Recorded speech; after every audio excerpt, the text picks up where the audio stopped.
We are in a mass delusion of normalcy, like humanity sleepwalking off of a cliff. And the protesters are grabbing us by the shoulders and trying to shake us awake, right? And no one likes to be shaken awake. That is very uncomfortable.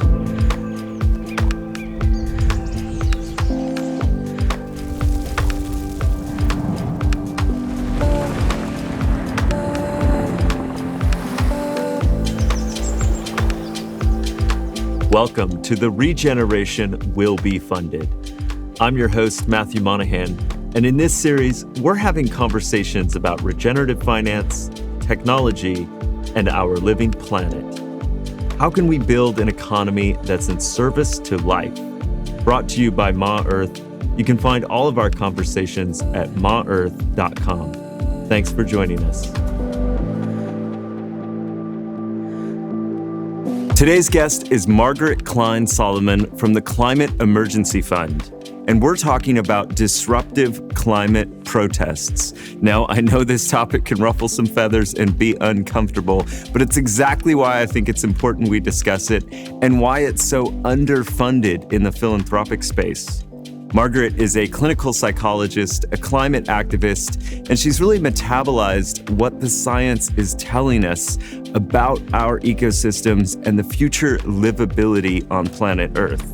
She's arrived at the conclusion that distributing funds to frontline disruptive, nonviolent protests is one of the most effective things that we can do for the climate movement today. So get ready, keep an open mind, and enjoy this conversation with Margaret Klein Salamon. We are here today with Margaret Klein Salamon. Margaret is a clinical psychologist. She is a climate activist and the executive director of the Climate Emergency Fund. She's also the author of Facing the Climate Emergency, How to Transform Yourself with Climate Truth. Thank you, Margaret, for being here. Thank you so much for having me. And I understand you were at the protest yesterday? The march was totally inspiring and uplifting, the largest climate march in the country since COVID. And it really felt like, there's thousands and thousands and thousands, tens of thousands of people who feel the same way, who understand the climate emergency. And that felt great. Yeah, initial reports were over 75,000 people attended yesterday. But also this is happening globally, is that right? Absolutely.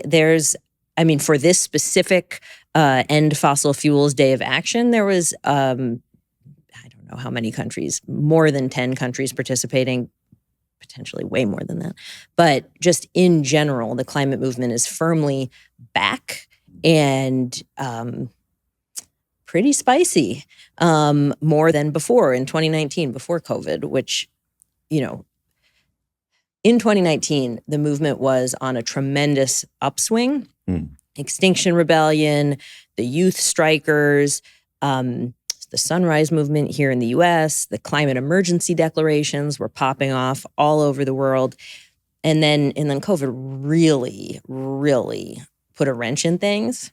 So, which was devastating. So it is truly a joy to see activists, back in the streets. In the Netherlands, I think we're seeing the strongest climate movement, period, ever, with tens of thousands of people blocking a highway for 7 days. More than 3,000 people have been arrested.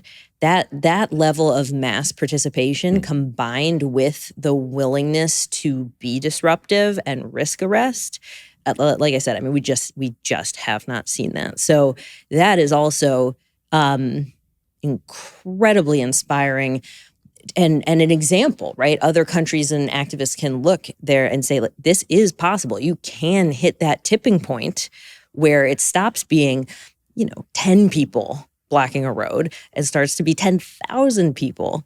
And just boom, everything changes. And I want to ask you about these protests, and we're going to talk about, why protests matter, why are they effective, and also the funding aspects of them. But first, your book references in the subtitle this idea of climate truth. And maybe we can just set the stage. Like, what is climate truth in 2023? So I'm a clinical psychologist by training, and therapy, at least the kind of therapy, psychoanalytic therapy that I was trained in, that it's really healing through expressing truth and having it received in a compassionate and non-judgmental and helpful way. But just this basic theory that if you don't face the truth and process it, that you have to spend tremendous energy repressing, avoiding, denying, distracting yourself. And then so by looking at the painful parts of life as they are, emotions that you might feel that are, bad or inconvenient or whatever, by just acknowledging them, that it gives you much increased agency to operate in the world, to make choices, to be in control of your life. So that's just truth and the therapeutic value of truth. And the reason I am saying all that is because there's this whole idea in the climate movement and among like climate communicators that we shouldn't tell the truth. We should tell a narrative that some kind of focused grouped narrative that has that is hopeful and whatever, hits all the right notes, not too scary. And and I just totally disagree with that notion. I do think we have to face the truth, and the truth is civilization is going to collapse. The climate emergency is accelerating.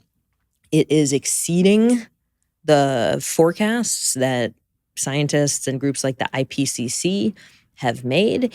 But I mean, the predictions are coming true. I mean, on maybe not on the exact timeline, but in general, if you don't change course, you eventually get where you're going, and we are arriving at. So, I mean, the big picture is drought leads to crop failure, leads to mass migration, internal, like political, national instability all over the world, and failed states, entire failed regions. I mean, it's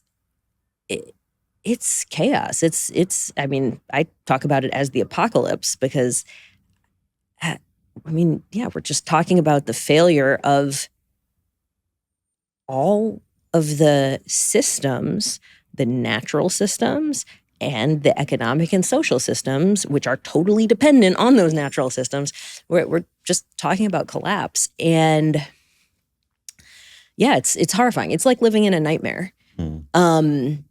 To really comprehend what this is. But it is the truth. And personally, I'd like to, and I recommend to others, that it's actually better for you, better for the world, to look at it, even though it's incredibly painful.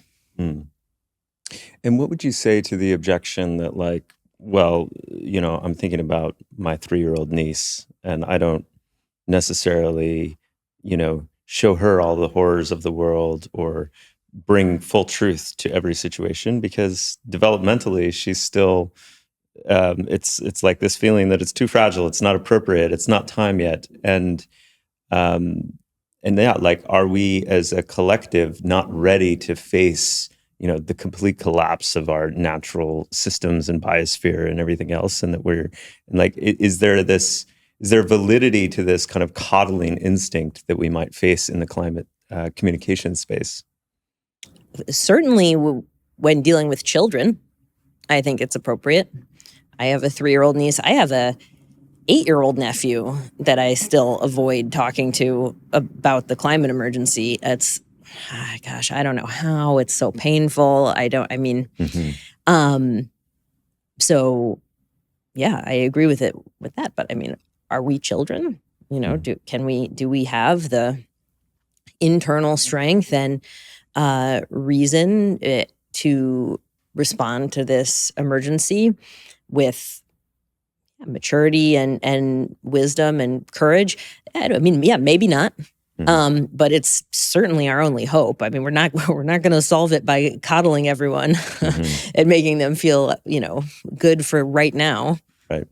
Right. And decades of inaction, relatively speaking, kind of proves out the thesis. I think evidence is on your side that we're not speaking clearly and truthfully enough. And in your book, you talk about kind of what some of those psychological processes and barriers and stages are. And I want to highlight what you referenced in terms of grief and fear in particular. Can you share more on that?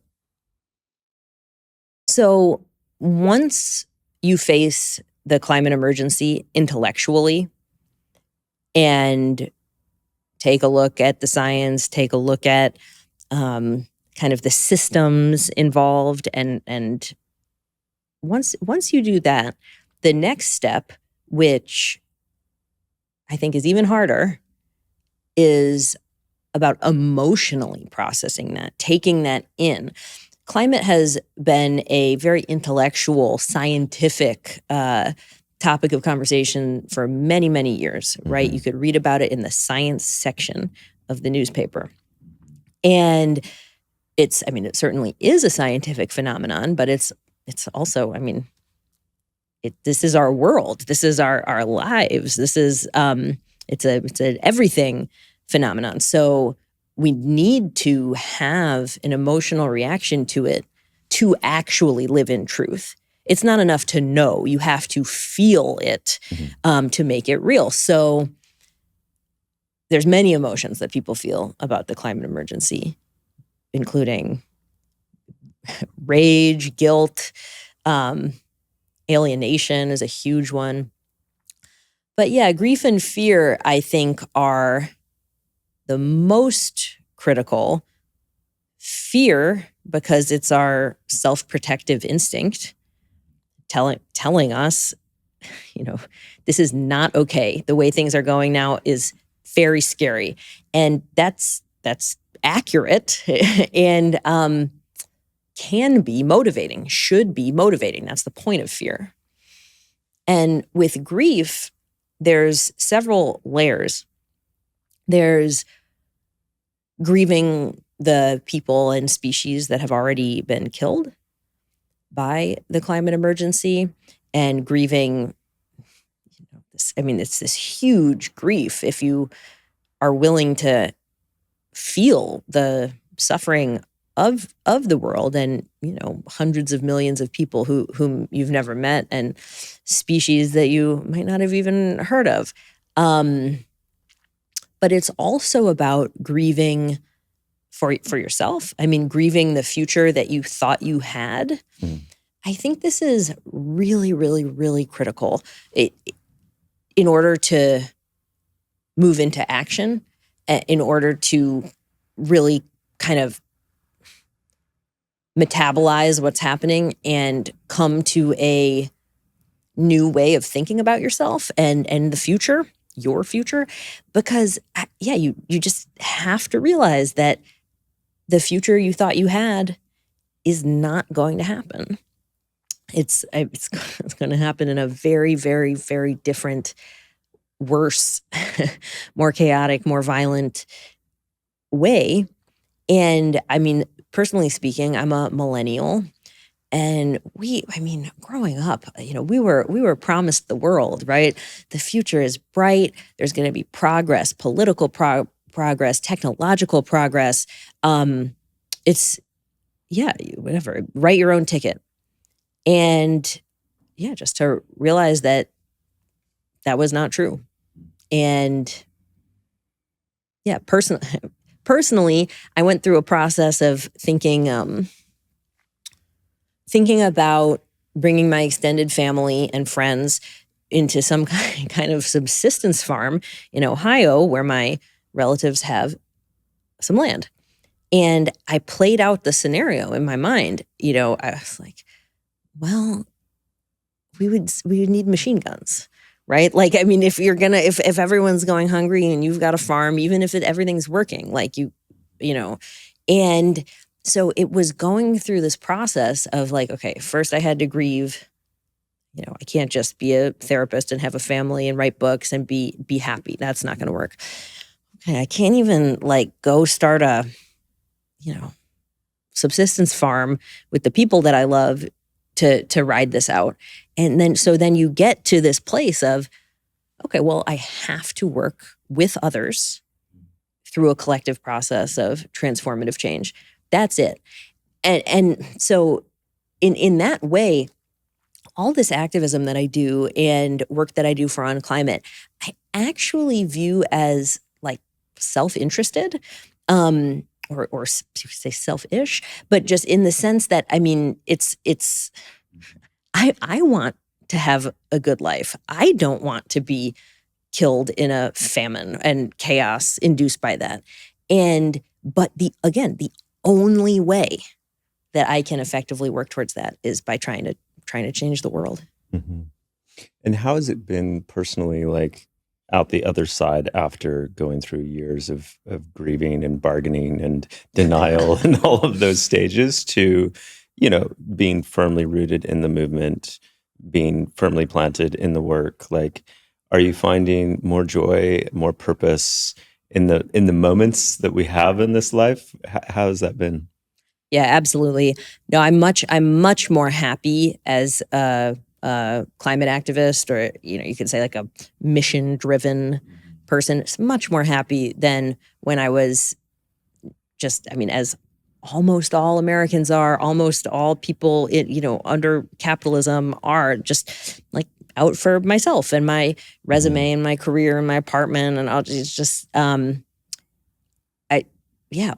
that. All of that feels pretty empty compared to what I've been doing for the last 10 years. And I would never go back. It's so much better.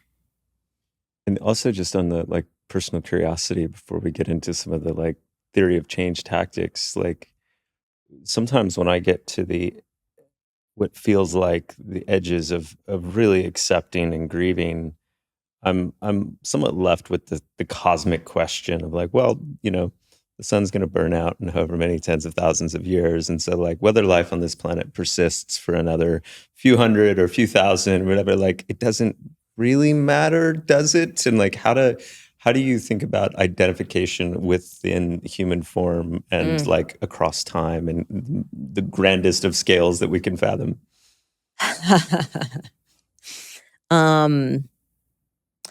I think that living in climate truth does demand looking at the kind of questions that you're talking about. I mean, the scale of this is so huge that I think calling it biblical is appropriate, right? Like the flood that wipes off everything, so. Yeah, what does it like? How do we make sense of this on a spiritual level? I think is a really critical question, and I've become very identified with life and like the life force. If that humanity, absolutely yes, but also I feel more connected to plants and animals and. Yeah, I think I also come out most of the time in that same vein of like being identified with life and almost just this feeling of like play the hand you're dealt, like I'm in this form. I'm like my consciousness is currently navigating in this body in this time. And so now what, and there's still choice there, but like, given the context and the scale and the enormity of what's happening, like why would we do anything else? Right. Yeah. I agree with that. And it reminds me of also how I feel when people say, are we fucked? Is there any chance? And because the truth is, I don't know. I mean, Right. but why? Why would you decide that that means we shouldn't try?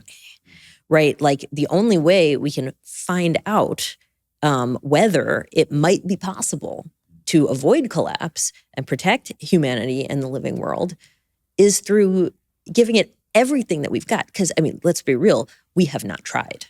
Like as a species, as a country, I mean, it's pathetic. It's not, I mean, so if we refocus human brilliance, which I deeply believe in, towards that mission of protecting life rather than basically making money, capitalism, who knows what we could do.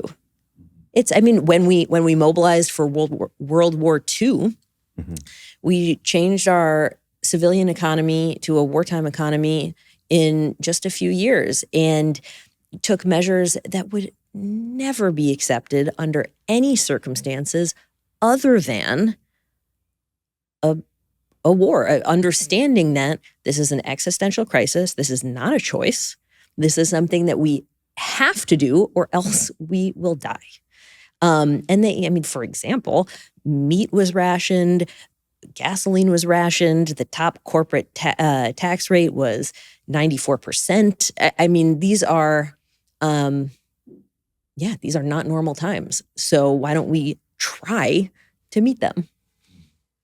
And so, roughly speaking, or to summarize, you go from this clinical psychologist background to going through this experience of really grappling with what's happening on the planet from an ecological perspective. You focus on this work. You write books. You do a lot of different activities to try to bring awareness and to help people through the psychology of this. And then it feels like then it shifted to, okay, we have to declare emergency. And you were a part of those efforts a few years ago. Can you share a bit more about that? Yeah, absolutely. Right. So how do you start injecting the truth into the conversation?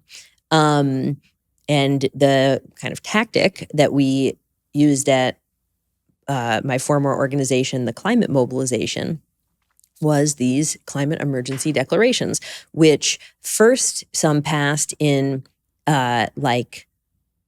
nonprofits declared climate emergency, but then cities did, and we were really focused on like the first city and then the second city. But then once you start to de-risk something and have models for it, then the next 10 cities were pretty easy. And then we partnered with Extinction Rebellion, and it took off, and over 2,000 global governments have declared a climate emergency. And I used to be the only one talking about climate emergency, and people were like, what's going on? Totally. Is it really an emergency? And now it's in the language. I mean, it actually in 2019, climate emergency was Oxford's word of the year because it had gone up like 10,000% in terms of just general use. So that's great. That is making that kind of intervention into language and perspective. I mean, yeah, I'm very proud of that. But, Canada declared a climate emergency and approved a new pipeline the next day, really providing a great example of also the limitations of that kind of approach and why, and that, again, it's kind of saying it, knowing it intellectually or saying it is actually insufficient to create the kind of response that we need. Right. Yeah, a doctor can give you the diagnosis, but that doesn't automatically mean that you'll change your behavior. So, okay, what's next? Where's the tactic to create the change, and how do we go about this, Margaret? I think there's only one way, and that is through people power, the power of social movements, which have throughout history been the fastest way to create transformative change. the civil rights movement, women's suffrage, abolition of the slave trade, most recently, gay rights, Black Lives Matter. These movements, they turn history and turn society in a way that like incremental policy changes, just can't. And we need a movement that is so strong, so large, so disruptive that it's more powerful than the fossil fuel industry, which is currently basically controlling the government and governments all over the world. It's the most profitable industry in history. And to wrest power from them and take back governments on behalf of the people and people who are interested in avoiding collapse. I mean, it's a huge thing, but social movements can do huge things. So yeah, as I was talking about in the Netherlands, once you start to get thousands of people who are willing to not just go on a march, which is great, but actually put their bodies on the line to shut down normal functioning or otherwise disrupt normal functioning, that is when you put the government into a real pressure position. Yeah, that's just what we need. We're just so past time for incrementalism, gradualism, polite climate activism that, doesn't bother anybody or, ask for too much. This is it. So let's go as hard as we can. And it's hopeful insofar as movements, historically, there's this idea that only takes 3.5% to tip. Can you share more about that? So that statistic comes from Erica Chenoweth's work regarding nonviolently overthrowing dictators. And one of her most important findings is that nonviolent movements overthrowing dictators were more successful than violent movements. And like you note, it's not, you don't need all of the country. Once you get that core base of activists who are giving active support to the movement, not just like, oh yeah, I support that, sure. But, going to meetings or writing letters or getting in the street or giving money, right? Once you get that, then the rest of the public feels comfortable to come along. That, it's, Margaret Mead said, never doubt that a small group of concerned citizens can change the world. Indeed, it's the only thing that ever has.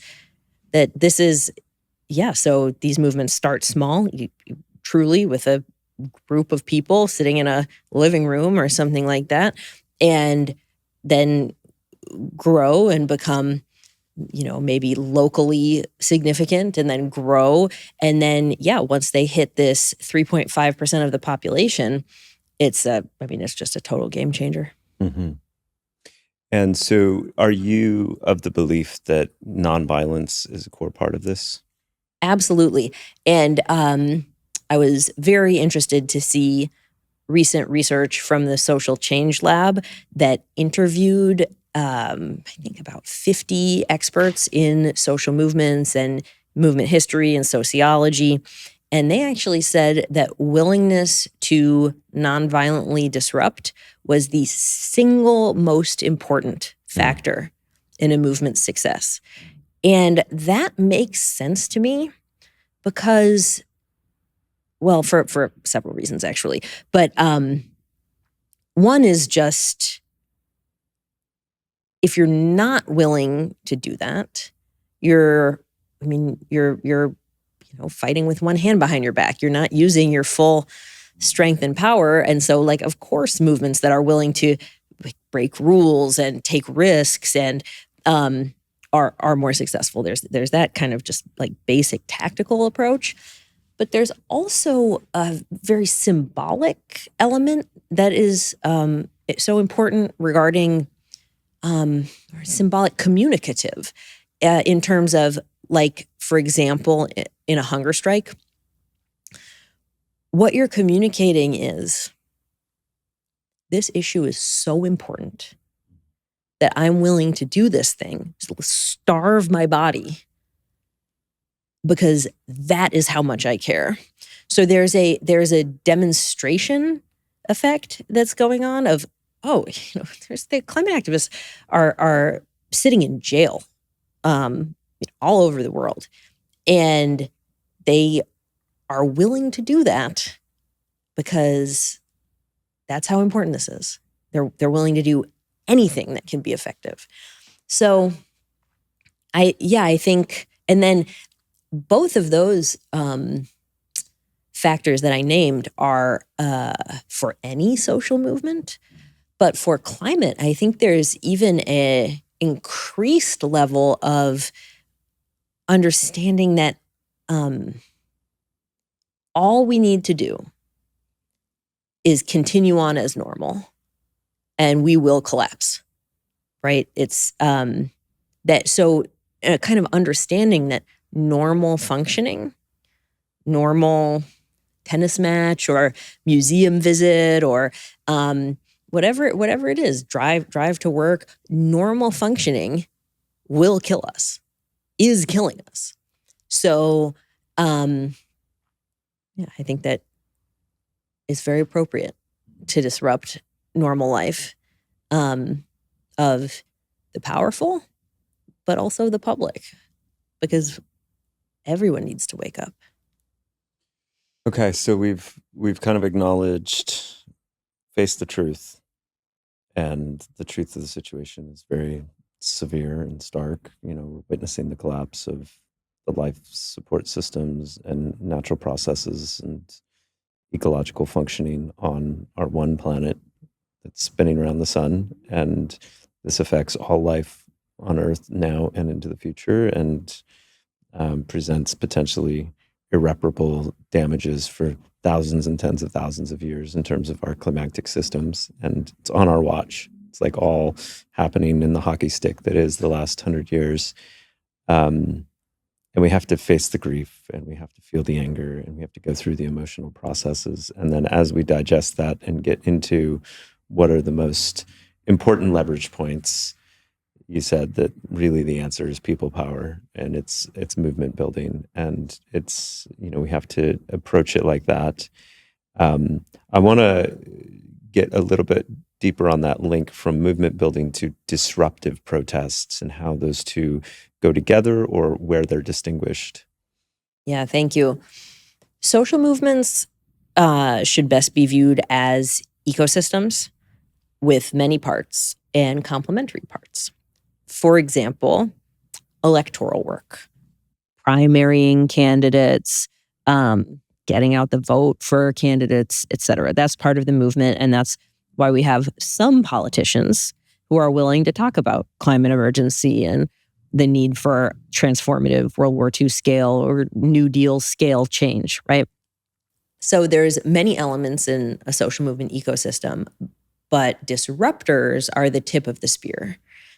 And I'm dedicated to supporting them, that approach, in part.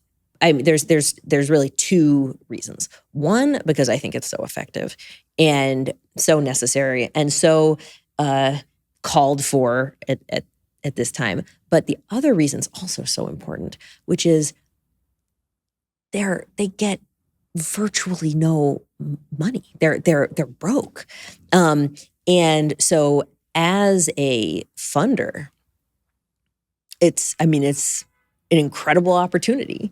It's giving $100,000, making a grant of $100,000 to a group that wants to yell at politicians while they're giving their speeches, or shut down Citibank. These are, I mean, I'm referring to, real groups that we're supporting. Facilitating that just goes so far, and so much farther than giving to a traditional nonprofit. So I just really think that it's needed and should have our support. You wrote an op-ed in Chronicle for Philanthropy, which we're going to put at the top of the show notes. I think any funder should read it. I think it's very clear, succinct, and spells out these arguments. And you talk about why protests work. And you cite, that it helps shift public opinion, that it changes the discourse, that it influences policy, as well as voting behavior. And then, of course, you get into this part of the argument, which is that we have a very paltry sum of funds going towards this tactic. And so it's enormously effective, particularly at this moment in time. So just to set the stage a bit, we know that climate in general gets a very small amount of philanthropic dollars. You cite in that article 1.5%, as per the study from ClimateWorks. There's studies that range 2 to 4%, depending on how much of other forms of nature and animal rights and so forth that we include in these numbers. But either way, it's tiny, especially consider the dire circumstances that we're in. How much do protest movements really get out of the funding in the climate space? So it's so low that it's not measured. It is not considered a category by any of the people who aggregate philanthropy, and that I'm even talking about the broader social movement ecosystem is not counted as a category. Grassroots organizing, and then so for disruptive protests, I mean, it is really shocking. And obviously, corporations and governments aren't going to fund the protesters, right? You have many categories of philanthropy where the funding is coupled with other sources of grant money from governments or other incentive dollars from the private sector. But here you're basically saying, this is the tactic that we need the most in this moment of time. And it's so far off the radar that it's not even counted. Yes. That's right. No, corporations. I mean, I wish some of the renewable energy companies or regenerative agriculture companies would support disruptive activism. The fossil fuel industry certainly supports grassroots activism on its side, and has done incredibly successfully. I mean, the Tea Party, right, in the United States was totally bankrolled. And generally speaking, there's not government giving, there's not corporate giving. And what makes these movements work is people power. And specifically volunteer activists who come from all walks of life and give amazing amounts of time to the movement, and rearrange their lives, move in with their parents, take 3 years off school, whatever it is, because I mean, they're just absolutely filled with righteous passion. And so really philanthropy towards these movements is pretty different than, again, if you give money to a nonprofit that then uses that money to pay the salaries of people who will do work to implement change, right? That's one way. And sometimes that can be effective. But this is a model in which these people will do this, whether they get funding or not. Mm-hmm. They're certainly not asking for our permission to disrupt normalcy and to do everything they can to change the world.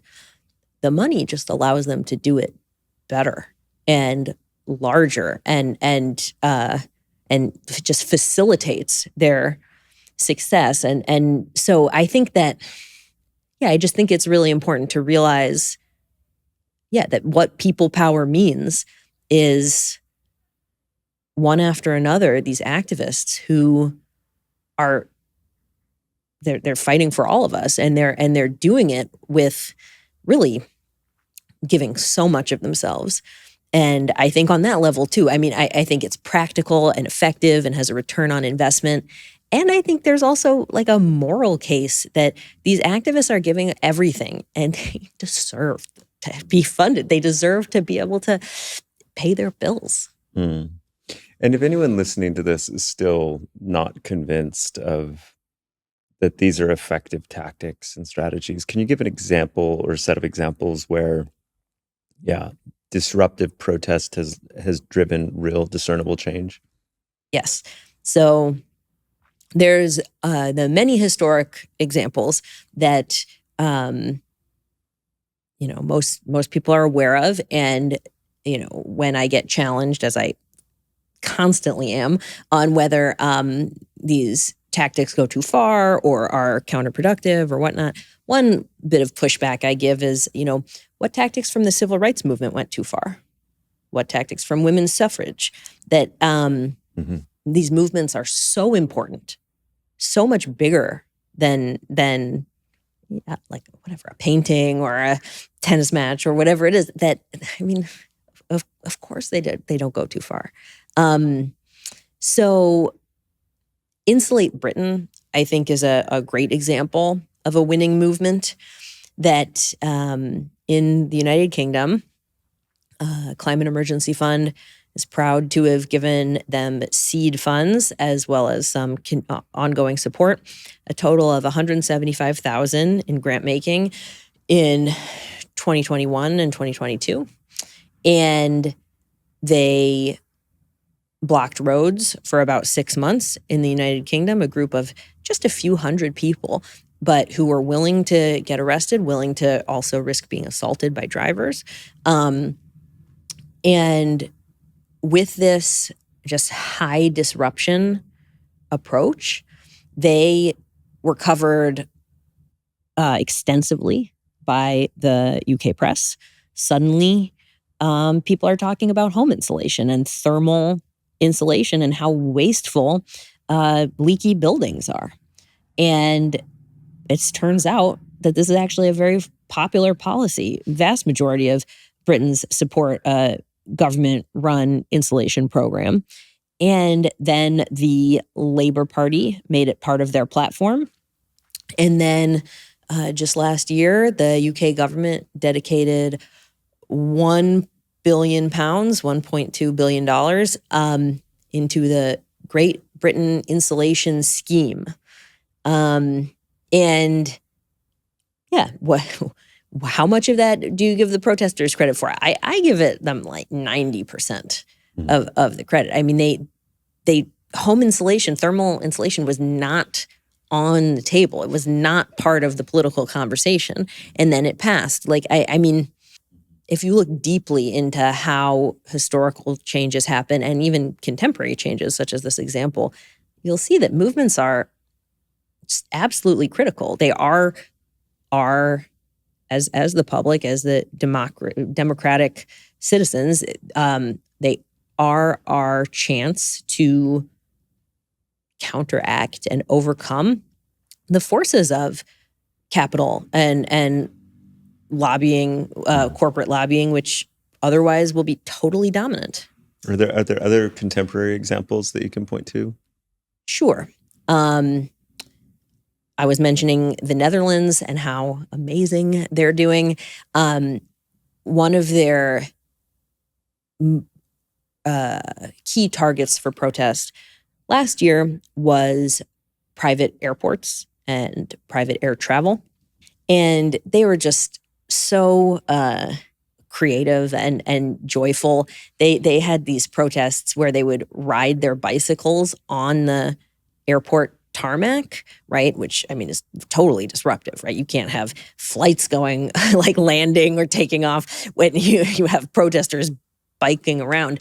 But it also tells a story, right? It tells a story of what the incredibly oil intensive, fossil intensive transportation systems that we need to move away from. So the private air travel, that's got to go. That's the past. And then the bike. This is the future, right? This is transportation that is joyful and non-polluting. So anyway, after about 5 months of those kinds of protests, Amsterdam's largest airport says it will no longer be servicing private jets starting in 2025. And, the airport didn't say, and the government they will never say, we're doing this, we're capitulating to the protesters. Of course. The protesters won, right? So do not expect that. But it's like, what was the other cause? Right. Like, this is... Yeah, put two and two together here. Yeah. So the disruptive protests are the tip of the spear strategy to get important ideas, campaigns, changes onto the agenda. And then we see them percolate through the system, through the policy, through the voters and so forth. But no one likes those protesters when the act is happening, right? Like, those bikers were probably not very well received by the general public. People in the UK blocking roads, demanding insulation for homes, and those, silly, hippie, dirty protesters out disrupting things, like, go get a job. Like, so let's talk about the psychology of, like, the general distaste for these tactics and how that is part of the reason they're not being well received in the philanthropic context. Yes. I think this is honestly the number one question, because without this kind of almost instinctual revulsion that many funders have towards these protesters, if you took that away, then the cause and effect and the return on investment that you get from supporting these protesters would be just totally clear. Mm-hmm. But yeah, they're very unpopular. Mm-hmm. And part of that is just being in a social movement. They are, by definition, a small group of people telling a much larger group of people that we all need to change. And that's never the most welcome message. And they are disrupting normal life, right? People want to just have a nice day at the museum. That gets, something got changed in that.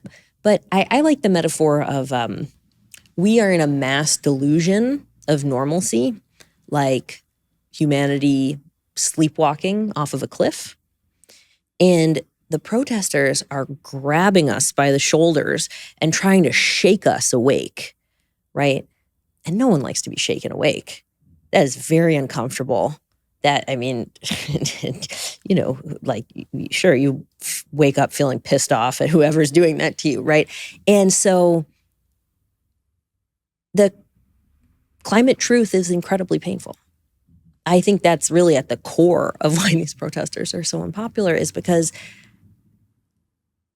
if they succeed and make us talk about climate change and make us think about climate change, and that also makes us feel small and helpless and scared and guilty. And I just think it cannot be our expectation that protesters will be popular. Honestly, I think that Greta and the school strikers were like definitely our best shot at having a well-liked movement, but you can't expect that. That's not the norm to have teenagers leading the way. It's also not fair to expect of young people, and I think adults really do need to act like adults. So yeah, it's not popular. It won't be popular until it is. Mother Jones said, this is a famous quote, but most people don't hear all of it. Is, first they ignore you, then they laugh at you, then they fight you, and then you win, and then they build monuments to you. That's so. And Martin Luther King is an example that is kind of an epitome of this effect. Is that right? Absolutely. Martin Luther King was very unpopular during his career as an activist until he was assassinated. He was hated as a dangerous radical. And it's only in retrospect that we can look back as a society and see, oh, right, he wasn't wrong. They weren't wrong for disrupting normalcy. It was the normalcy that was wrong. Mm-hmm. And so, with that kind of historical perspective, it becomes clear that brave activists who,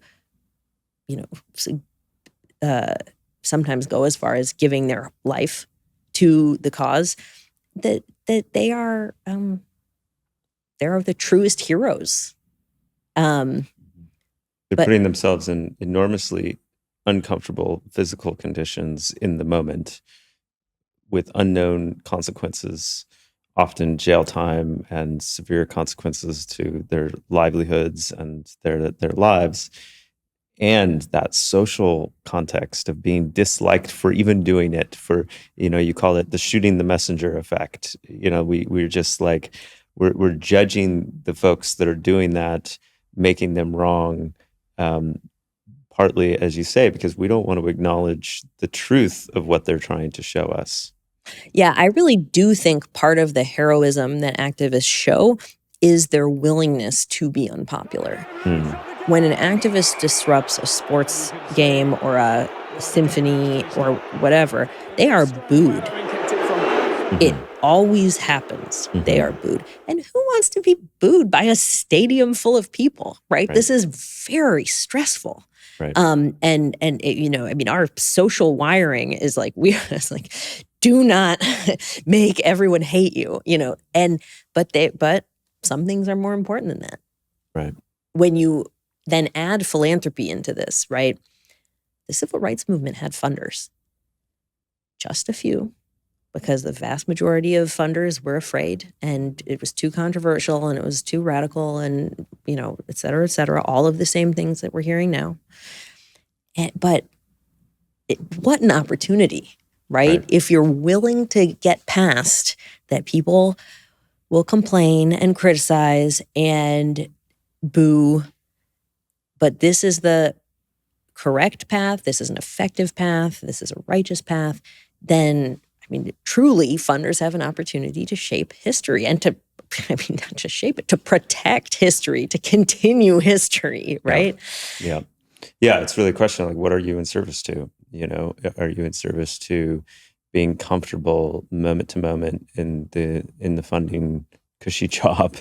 Or are you in service to the work? Are you in service to the protection of life on this planet? And if so, this is a natural conclusion. So for folks who are in that funder space, I feel like there's the fear of being disliked is part of it, but also the fear of reputational damage. If an article comes out and says that our foundation was responsible for funding something that, maybe at best was soup thrown at a painting that didn't even hurt the painting, whatever, and gets a lot of negative media coverage, or at worst, that something actually, happens in one of these protests and someone's hurt, someone's killed, like real damage is done to people and lives, then does that come back to me and does that bite us? And so, how do you think about creating a degree of safety and comfort for funders to know that when they're putting their capital to work, that these types of reputational effects or worse don't occur? Great question.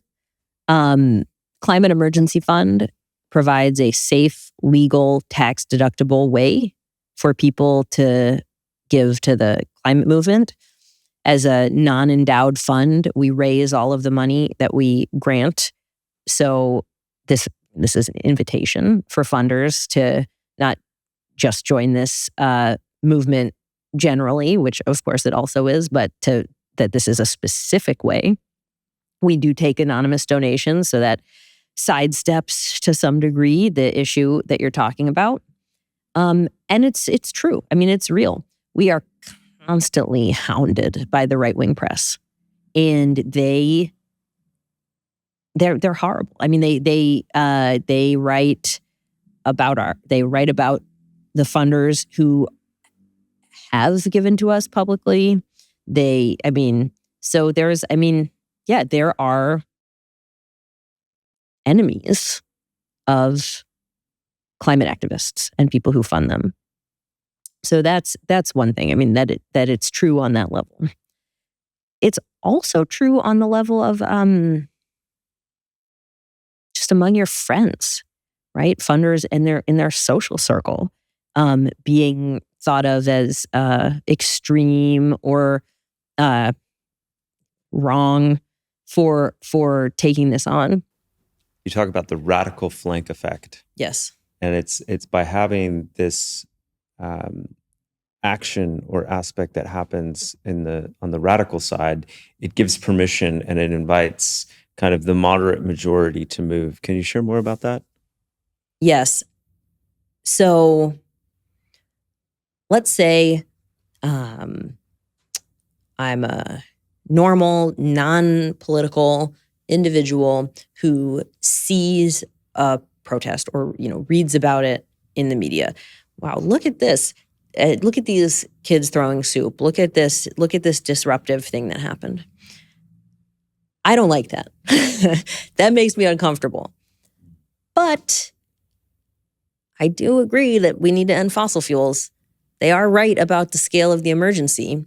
And so in this way, you can have someone, and this is very common. You can have someone who dislikes the activists and is still changed by them.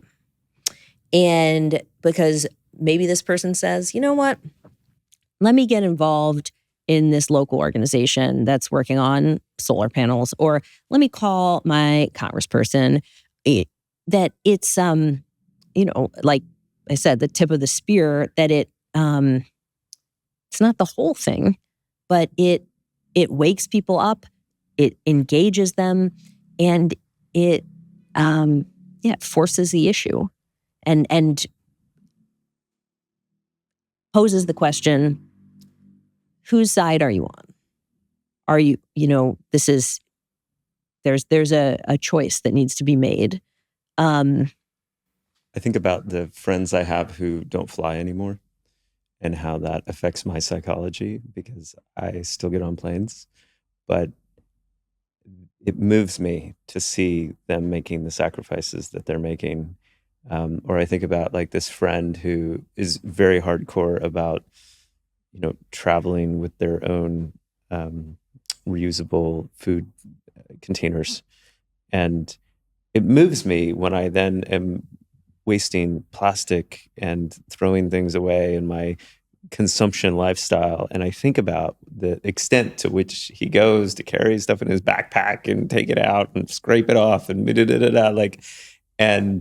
it's like, because I agree fundamentally with the impulse to protect against waste, protect against fossil fuel usage and consumption, that it helps shift me more. And I guess that's kind of a bit of a personalized version of what you're describing.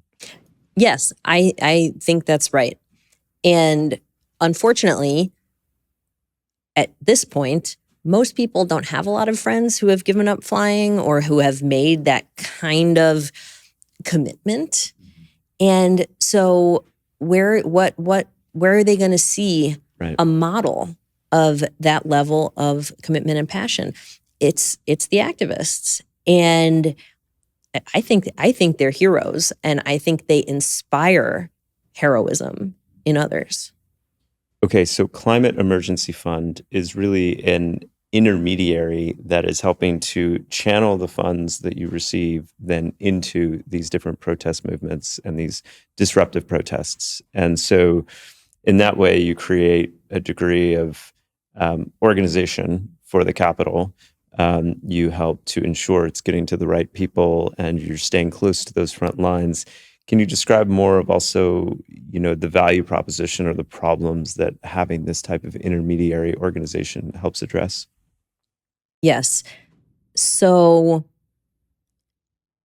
a lot of funders worry about legal repercussions of funding activists. Maybe they could get sued. Maybe their 501c3 status would be threatened, these kinds of concerns. So the Climate Emergency Fund takes on that risk. We would be the ones who would be sued.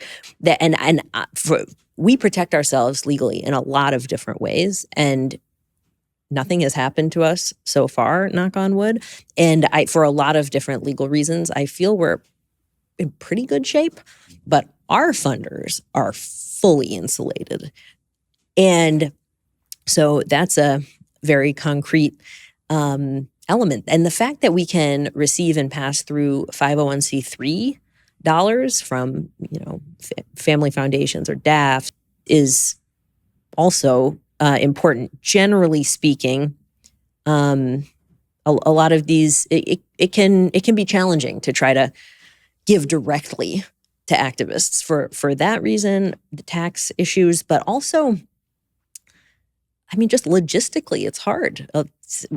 Climate Emergency Fund supports movements in their very early stages, where seed funders, in a model kind of like venture capital, except just philanthropy, that some of our most successful grantees, such as Just Stop Oil in the United Kingdom or Last Generation in Germany, become so successful that they raise €1 million through crowdfunding, right? This kind of level of success that then they've outgrown us, and that's like the ideal scenario, that we provide seed funding and then the group just becomes a runaway success and can then fund itself. That doesn't always happen, and we often provide ongoing support as well.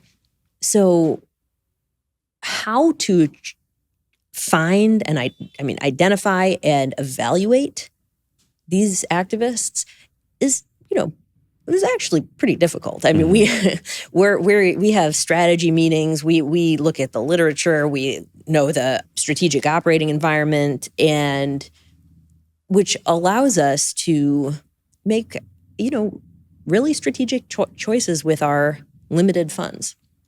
And I don't think that is within the capacity of the vast majority of funders to just be that close to the action. Our program officer is himself an activist, both in past and present. And that is just critical also for just understanding how these movements function. And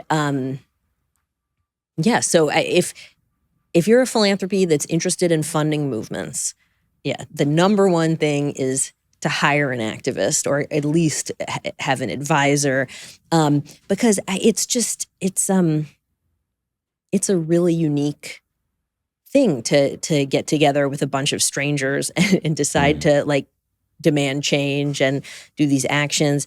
And so, for example, just one example, activists don't always get back to you in a timely manner. Sometimes they're in jail. Sometimes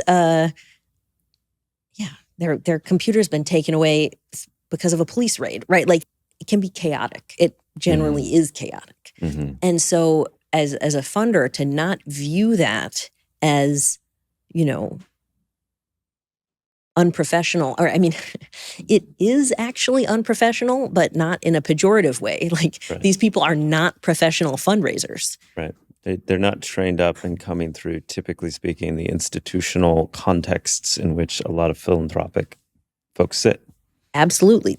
In terms of the fundraising, they've, generally speaking, never done it before. They're just willing to give it a try.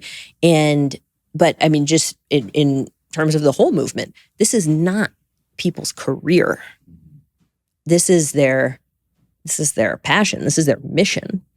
And so, yeah, it's just a very different thing, different from generally speaking, the philanthropy that funders are used to. Mm-hmm. And change is hard. Adjusting your perspective in terms of what's a successful grant, or what metrics do you use to measure a successful grant, and how to interact with grantees, and all of this it's hard. Another thing I want to mention is, because this is an important lesson that I've learned, and I would like to share it out, is you really can't tell the activists, you should do this or you should do that. I tried. I had what I thought was a great idea, which is to protest media companies for their failure to tell the climate story. And we had some activists take that on. It was okay. There was a couple good protests, but it didn't take off. And I really, in retrospect, of course it didn't take off, because it was my idea, where for activism to work, the leadership needs to bring the base along. They need to be excited about it. Mm-hmm. They need to be so excited about it that they're going to give tremendously of their time and energy and risk for this cause. Mm-hmm. So it has to be more organic of a decision. So I think funders have gotten a little bit used to being kind of like an advisory partner to organizations. And I mean, it's okay to share your idea or whatever, but you can't. I think it's always a mistake to tell activists what they should do and make the money contingent on that. It's totally appropriate to set boundaries, like, most importantly, nonviolence. Mm-hmm. Because it's a different model. It's not a salary model. It's a passion model. You can only choose which people-powered initiatives you want to facilitate or don't. Mm-hmm. Yeah.